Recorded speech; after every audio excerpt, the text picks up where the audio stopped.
My dad, a divorced security guard, recently got obsessed with female CEOs.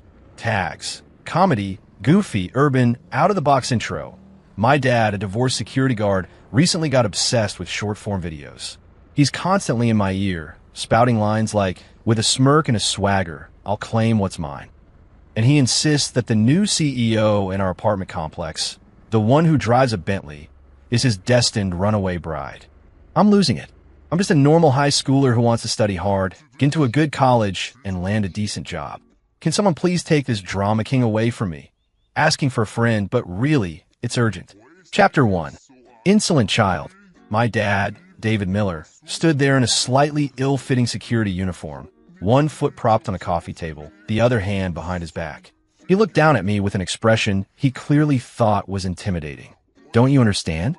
You're not just blocking your father's path to love, you're blocking our family's only chance to enter high society. My eye twitched. I nearly crumpled the pages of my AP Calculus textbook in my hand.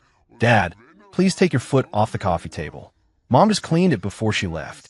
Oomph. Women, David scoffed, a 7-part evil smirk, 3-part devil-may-care look in his eyes. They only slowed down a man's blade. I took a deep breath, feeling my blood pressure rocket through the roof. Dad, did you use my phone to watch those TikToks again? My data plan for next month is almost gone. David was unperturbed. He pulled a crumpled pack of Marlboros from his pocket, fished one out, didn't light it, just dangled it from his lips and narrowed his eyes at me. Ethan, you don't understand. It's a dog-eat-dog world out there. You see that new CEO in our complex? What's her name again? Tori Steele. I reminded him deadpan. Right, Tori Steele. David slapped his thigh. Just by the name, you know she's got a story. Divorced, single mom, drives a Bentley, lives in the penthouse.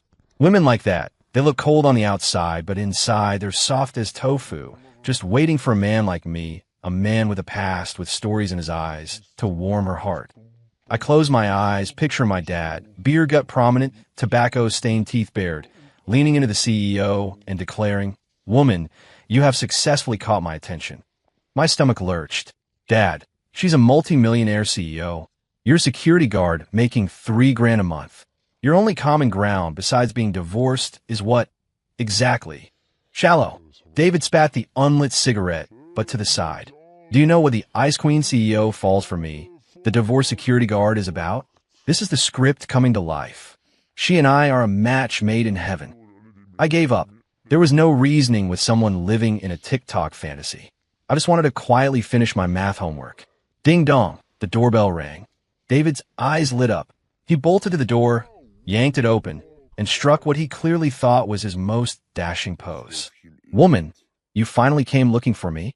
Standing at the door was a girl in a school uniform, with a ponytail and flushed cheeks. It was my classmate, Sarah Jenkins. She held a workbook in her hands, frozen in shock by my dad's sudden theatrics, her face pale. Hi, Mr. Miller. I just came to ask Ethan a question. The Baki, authoritative air on David's face instantly solidified, then shifted to a flicker of disappointment. He looked Sarah up and down, frowning. Student. Sarah replied timidly. TSK. David clicked his tongue, then stepped aside. Comin. Ethan, your classmate's here. Then he walked to the balcony, lit his cigarette, and gazed up at the sky at a 45-degree angle, exhaling a melancholic smoke ring. His back seemed to say, this damned, misunderstood love. My toes were curling from embarrassment. Don't mind him. My dad. He's been a little off lately. I mumbled, ushering Sarah inside. Sarah shook her head. It's okay. Your dad. He's certainly unique. My mouth twitched. Unique? He got issues. What question did you want to ask? I tried to steer the conversation back on track. Sarah opened her workbook, pointing to a complex function problem. I leaned closer, a faint scent of her shampoo wafting into my nose. Before I could even speak, David suddenly roared from the balcony. This is outrageous. Absolutely outrageous. Sarah and I jumped, turning to look at the balcony. David was pointing downstairs, shaking with rage. In broad daylight, under God's green earth, how dare he lay a hand on my woman? My heart sank, a bad feeling bubbling up. I rushed to the balcony, following the direction he was pointing. Downstairs, by a flashy Bentley, a young man in a black suit was politely saying something to a cool, elegant woman in a business skirt. That woman was Tori Steele. And the young man, I recognized him. It was Brandon Hayes, the rich kid from the next class over. His family supposedly owned half the city. Dad, they're just having a normal conversation. I tried to reassure him. Bullshit. David aggressively stubbed his cigarette on the railing. Look at that pretty boy, grinning like a fool. You can tell he's no good. Look how close he is to my woman. And look at my woman. She's not even pushing him away. David's eyes blazed with fury. No, I have to go down there. Defend my love. With that, he spun around and rushed into the apartment, stripping off his security uniform as he went. Dad, calm down. I scrambled to stop him. Get out of my way. A real man loves fiercely and hates just as fiercely. Today, I'm going to let that punk know there are some people he shouldn't mess with. He shoved me aside, rummaged through his closet for a black, tight-fitting graphic tee that screamed alpha male wannabe, then pulled on a pair of scuffed driving loafers from the shoe rack. Before heading out, he glanced back at me, his eyes resolute. Ethan, remember, if I don't come back today, the mortgage next month is on you. Bang! The door slammed shut. Sarah and I stared at each other. Sarah's eyes sparkled with an emotion I couldn't quite decipher. Ethan, your dad, he's so brave. Me? Great.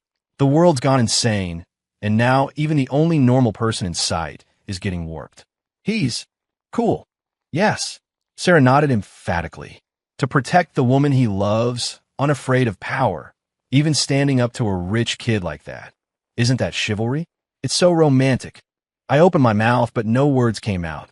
Kid, have you been watching too many TikToks too? That's not chivalry. That's reckless, delusional, and completely out of touch. Chapter 2. My head was spinning. My first thought was, we're doomed.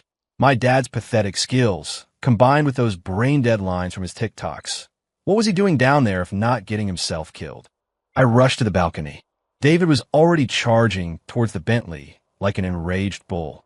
He shoved Brandon Hayes aside, puffed out his chest, and stood in front of Tori Steele. Woman, don't be afraid. I'm here. His voice was loud and dripping with cringy, teenage boy bravado. Neighbors out for a stroll, young couples walking their dogs. Everyone stopped, looking over curiously. Tori Steele frowned, her icy gaze landing on my dad's tacky graphic tee. A flicker of disgust crossed her eyes. Brandon, stumbling, regained his balance, his face contorting in annoyance. Who are you? A security guard. Oomph. David sneered, lifting his chin slightly. I am her man. I nearly choked on my own spit. A ripple of suppressed laughter went through the onlookers downstairs. Tori Steele's face grew even colder, as if a layer of frost had settled over it. Brandon laughed, as if he'd heard the funniest joke in the world. Ha ha ha, hi mom. Old man, did you just wake up? Do you even know who she is? Do you know who I am? I don't care who you are, David said, slowly raising a hand and pointing at Brandon. I'm giving you 3 seconds to disappear from my sight. The gesture, the line, it was a perfect recreation of a dramatic war god scene from one of his TikToks. If you ignored his faded jeans and scuffed driving loafers, there was even a hint of, well, funny. Brandon's smile froze.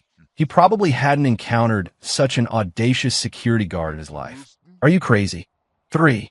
David began to count down, his voice not loud, but carrying an unmistakable, foolish certainty. 2. Brandon's face darkened completely. The 2 hulking guys behind him took a step forward. The atmosphere instantly grew tense. My heart was in my throat. Sarah, next to me, clenched her small fists, her eyes wide and sparkling. Ethan, your dad, he's not going to get hurt, is he? Most likely. He's going to need stitches, I said, stating the obvious. Just as David was about to call out one, Tori Steele, who had been silent, suddenly spoke. Brandon, it's fine. Her voice, like her name, was cool and sharp, like ice dropping into whiskey. Brandon froze. Tori, this guy. I said, it's fine, Tori repeated, her tone leaving no room for argument. She walked around my dad, opened the car door and got in. From start to finish, she didn't spare my dad another glance, as if he were just an annoying lump of air. Brandon shot my dad a venomous glare, then got into the passenger seat. The Bentley rumbled, then sped away. Only David was left, still holding his pointing pose, looking utterly bewildered in the breeze. The onlookers, seeing the show was over, gradually dispersed, a few chuckles drifting back. That security guard is a riot. Seriously, punching above his weight. David slowly lowered his hand, his face a mix of red and white. He turned silently and walked back towards the building, his back looking as desolate as a beaten-down old man. I breathed a sigh of relief. At least there wasn't a fight. Being embarrassed was better than ending up in the ER. I turned to go back inside, but then I saw Sarah looking at my dad's retreating figure with an expression of pure admiration.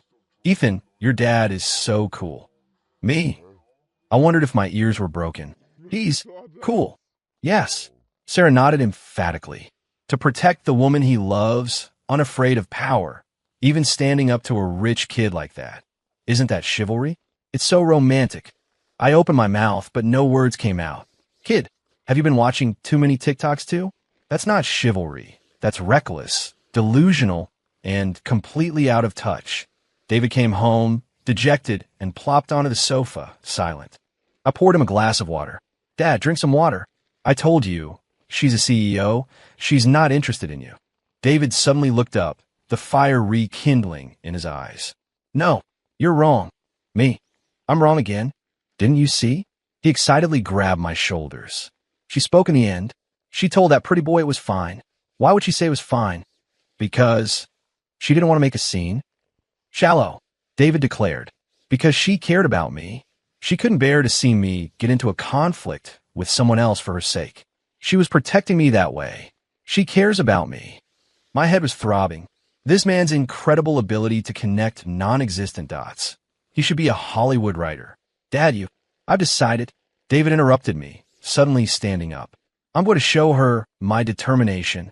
Tomorrow, I'm going to her company and confess my feelings to her face." My vision went black. I nearly fainted. He's doing what now? Chapter 3. The next morning, I went to school with dark circles under my eyes. Last night, I'd spent half the night trying to reason with David, talking until my throat was raw, but he just wouldn't listen. He firmly believed that Tori Steele was already in love with him, but was just afraid to admit it due to societal pressures. All he needed to do was be a little braver, to break through that barrier. I even started to wonder if I was really his son. How else could our thought processes be so completely different?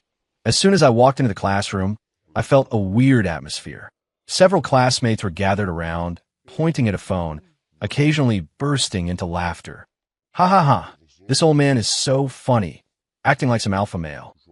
"Look at that CEO's expression. She looks like she just bit into a lemon. This security guard really thinks he's a big shot." My heart sank. I leaned closer to see. The screen was playing a video of my dad's heroic rescue from yesterday. Some inconsiderate neighbor must have filmed it and posted it to the HOA group chat, and now it had probably spread through every class group chat in our school. In the video, my dad's tacky alpha male T was particularly noticeable. His line, "Woman, don't be afraid, I'm here," had been turned into a looping meme by some prankster. I felt my face burning, wishing I could disappear into a crack in the floor. Well, isn't that Ethan Miller's dad?" A snarky voice cut through the laughter. I looked up. It was Ms.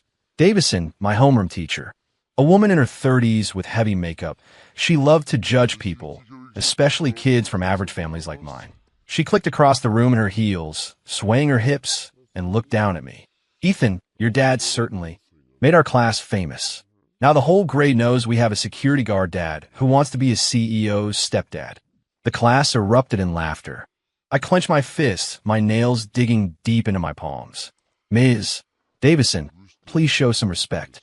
"Respect, Ms." Davison chuckled as if I'd said something hilarious. "Respect is earned, not given.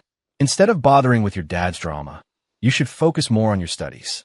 Last SAT prep test, your math score was only 720.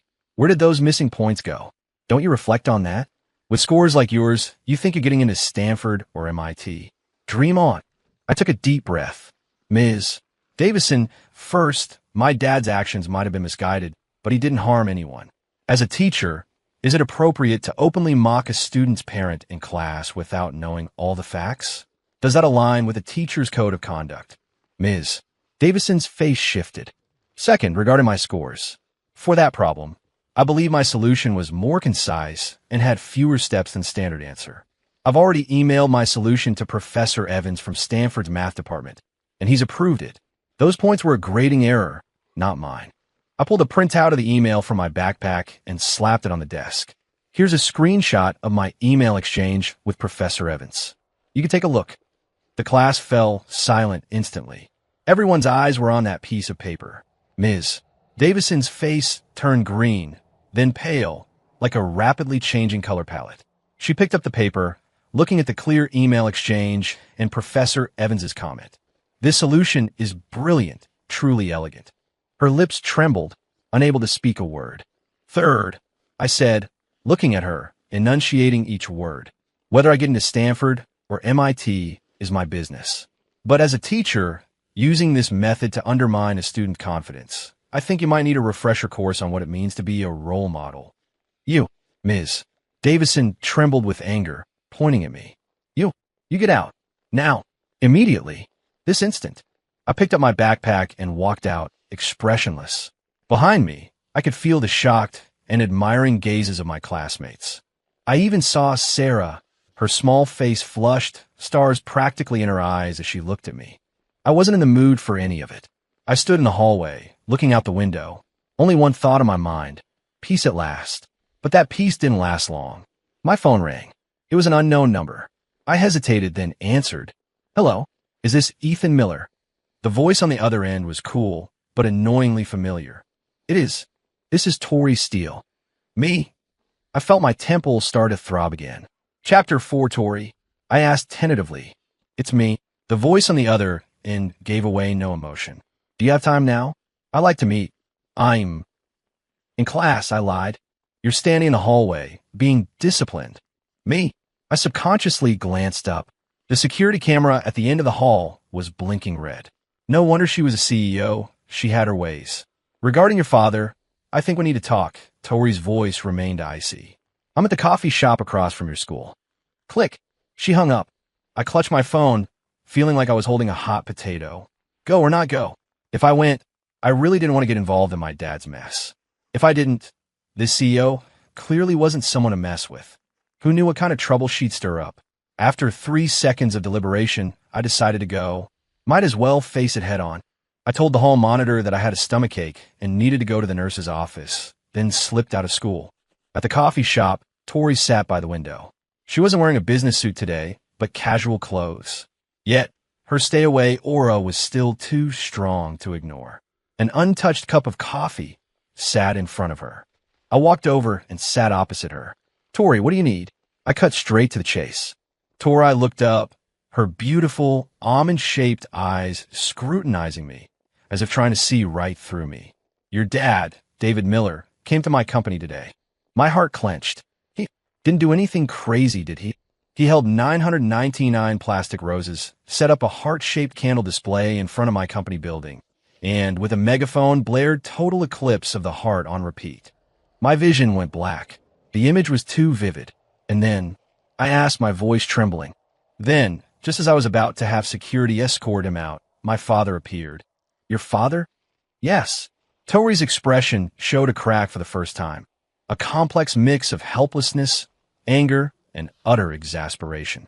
He rushed over, kicked over the candles, pointed at your dad's nose, and yelled at him for being a dirty old man preying on the young. He said I was only in my mid-30s, not old enough to be interested in old guys. Me? Wait, that's a lot of information. How old is your dad? I asked cautiously. 60, Tori said, expressionless. But he only ever likes 18-year-olds. I understood. This was a story of one terrible father meeting another terrible father. And then my mom showed up, Tori said, taking a sip of coffee, as if to quell her rising anger. She thought your dad was some boy toy I'd found on the side, so she wrote him a check. My breath hitched. How much? $5 million. He took it. My voice was trembling. He didn't take it, Tori said. He said, you think this pittance is enough to buy off our love? It's an insult. Then he tore up the check right in front of my mom. I breathed a sigh of relief. Okay, so David, while crazy, at least had some principles when it mattered. And then he told my mom. Tori's cheek twitched. Ma'am, If you want me to leave your daughter alone, you'll have to add more zeros. Me? He used the add more money line. He actually adapted it. I felt my worldview shattering. My mom was stunned, Tori continued. She'd probably never encountered someone so shamelessly confident in negotiating a price. So, you came to me today to get me to control my dad. I finally understood her intention. No. Tori shook her head, her gaze suddenly sharpening. I'm here to offer you a deal. A deal? That's right. Tori pulled a document from her Hermes bag and slid it across the table to me. It's a contract. I looked down. The title read, Daddy Issues Alliance Agreement. Me? Chapter 5-inch, it took me a solid 5 minutes to even begin to understand this so-called Daddy Issues Alliance Agreement. Simply put, Ms. Tori Steele was fed up with her womanizing father, who forever chased 18-year-olds, and her eccentric mother, who was dead set on sabotaging any relationship Tori ever had. And I, as another victim tormented by an unreliable dad, was, in her eyes, the perfect ally. The agreement stated, 1. I needed to cooperate with her in putting on a show to make my dad, David Miller, completely give up on her. 2. In return, she would cover all my tuition and living expenses from now until I graduated from grad school, and promised me a job after graduation with a 6-figure salary, guaranteed. 3. During the agreement's term, I needed to be on call, ready to help her deal with any problems her parents cooked up. Under the last clause, there was a small note. Specific services may be subject to additional payment, following the premium rate principle. I stared at the agreement, speechless for a long time. This world was truly insane. Well, Tori looked at me. Sign it, and you can get rid of most of the headaches your father causes and secure a bright future. This deal for you is pure profit. I admit I was tempted, especially the all-tuition and living expenses part. My dad's meager salary. After covering the rent and bills, there wasn't even enough left for his cigarettes. My tuition and living costs had always been a huge problem. I was silent for a moment, then looked up. What I need to do? A faint, triumphant smile touched Tori's lips, the smile of a victor. It's simple. First step, make your dad believe that you and I are a couple. I choked on the plain water I just sipped. Cough, cough, cough. What? Me? And you? I pointed at myself, then at her, feeling like she was speaking a foreign language. Yes, Tori said, utterly self-assured. Your dad believes I'm his destined woman, right? So I'll let him see his destined woman stolen by his most prideful son. What do you think his reaction will be? A mental image of David pounding his chest, pointing at me, and yelling, "Insolent child," instantly flashed in my mind. Stimulating. Too stimulating. He'll go completely furious, I answered honestly. Exactly, Tori snapped her fingers. Furious is what I want. Once he's completely despairing, he'll naturally give up. But this whole thing still felt too ridiculous. There's such an age difference between us. Will he believe it? When a man is jealous, his brain turns to mush, Tori said calmly. Especially your dad. I couldn't even argue with that.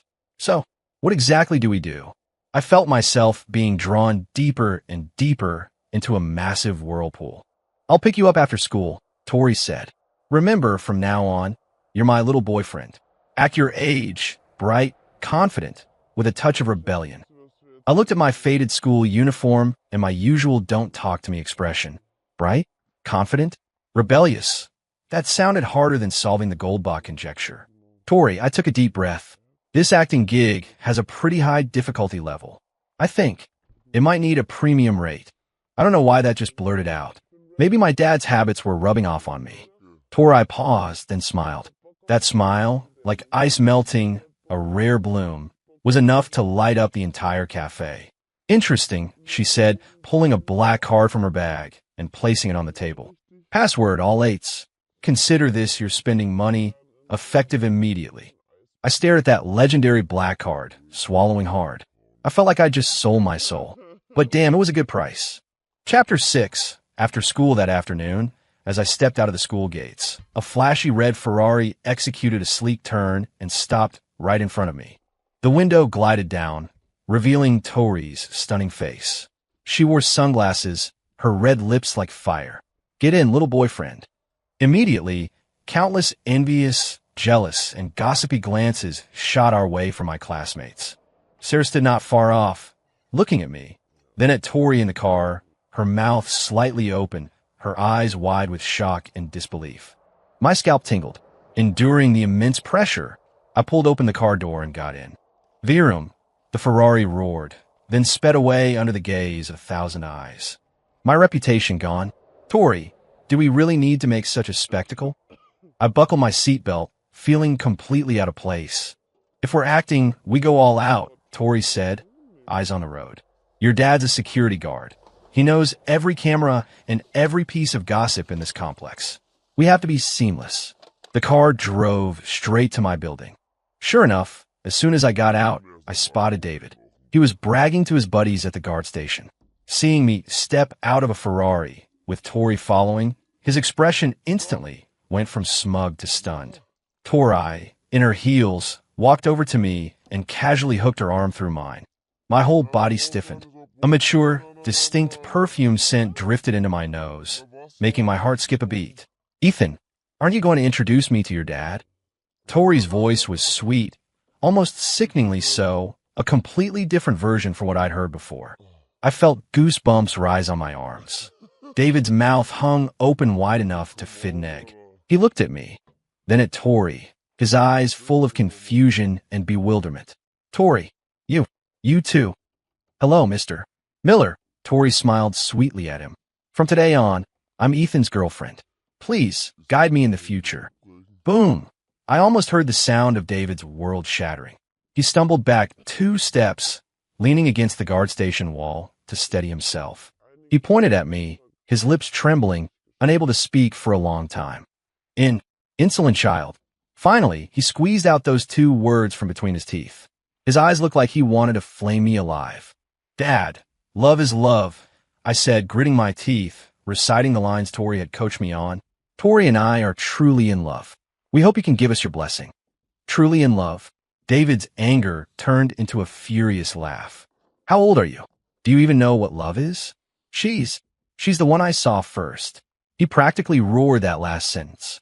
His security guard colleagues all craned their necks, watching with relish. Dave, you sly dog, father and son going after the same woman. This kid's got game, really outdoing his old man.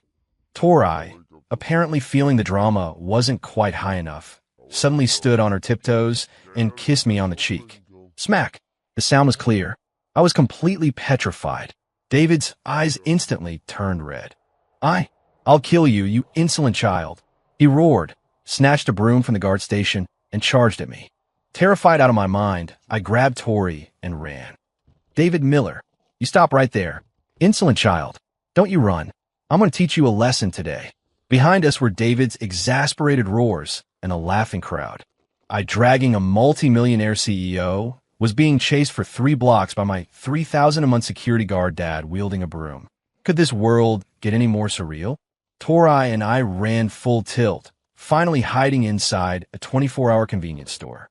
I leaned against a shelf, gasping for breath. Tori, on the other hand, was breathing steadily, only a fine layer of sweat on her forehead and a faint, unusual flush on her cheeks. Exciting, she exhaled, a hint of exhilaration in her eyes. I looked at her, speechless. This CEO seemed to have some strange quirks. What now? I asked. Home. Which home? My home, Tori said, as if it were the most obvious thing. We have to keep up the act. Tonight, you're staying at my place. Me? Don't worry, I have plenty of rooms, she glanced at me. I'm not interested in undeveloped kids like you. I had no comeback. Tori's home was in Belmont Hills, the city's most exclusive neighborhood. A penthouse with 360-degree panoramic floor-to-ceiling windows, so large you could play hide-and-seek inside. A kind-looking woman in an apron, Maria, greeted us. Maria, this is Ethan, a friend of mine. He's staying here tonight. Could you please prepare a guest room for him? My dad, David Miller, ultimately never became a CEO's stepdad. After a series of blows worthy of 800 episodes of a web drama, being stolen from by his own son, publicly shamed by his potential father-in-law, and practically having money thrown in his face by his potential mother-in-law, he finally faced reality. He and Tori Steele simply weren't in the same league. He quit his security job and, with the money Tori compensated him with, After much nagging from me, Tori eventually gave him an emotional distress fee. Exactly $50,000. He bought a small convenience store near our apartment complex. He no longer wore tacky graphic tees, nor did he spout alpha male quotes. Every day, he wore a tank top and flip-flops, sitting outside his store, chatting and joking with the neighbors passing by. Occasionally, he pointed some melodramatic romance on TV and scoff. Fake, it's all fake. In real life, there aren't that many domineering CEOs. His tone carried a hint of a seasoned veteran's world weariness. Tori's parents, after witnessing the disruptive power of me, her little boyfriend, also quieted down considerably. Tori's dad discovered that ever since I appeared, he could no longer peacefully date his 18-year-old girlfriends, because I would always happen to show up and enthusiastically call him Grandpa. Tori's mom also realized that her proud checkbook offensive was completely useless against me. I could always retort with, "Ma'am, this amount is only enough for me to buy Tori a new designer bag. If you want us to break up, you'll have to add more zeros," leaving her seething with anger. Over time, they just got tired. As for Tori and me, our daddy issues alliance worked out beautifully. She handled all my problems at school, including Ms. Davison, who had tried to get revenge on me, and the principal, who had been eyeing me suspiciously. And I became her perfect shield against all sorts of eccentric characters. Our relationship, in everyone's eyes, remained a mystery. Only we knew that we were the strongest allies in the world. That day, I went to find Tori, clutching my acceptance letter from Stanford University. She was in her top-floor office, dealing with documents. "Tori, the contract's expired," I said, placing the acceptance letter on her desk. "I can handle my tuition and living expenses myself now." She looked up, glanced at me, then at the letter. "Oh." She put down her pen, stood up, and walked over to me. Sunlight streamed through the floor-to-ceiling windows behind her, bathing her in a golden halo. "Ethan," she said suddenly, her voice carrying a seriousness I'd never heard before. "Do you think we're just allies?" I froze. "What else?" She smiled, a smile brighter than any I'd ever seen from her. "I want it all," she said. "Me? Your future, your life, and you." She reached out and pinched my cheek, a gesture exactly like the first time I met her. "I want it all." I looked at her, feeling my heart race, once again out of my control. This woman, more than my dad, more than her dad, more than her mom, more than all the drama kings and queens in this world, was truly domineering. And I didn't hate it. Outside, the sun was shining. My college life, it seemed, was destined to be anything but calm. My life, it seemed, had veered off the normal path from the very beginning, hurtling towards a bizarre, yet undeniably captivating direction. Maybe this wasn't so bad after all.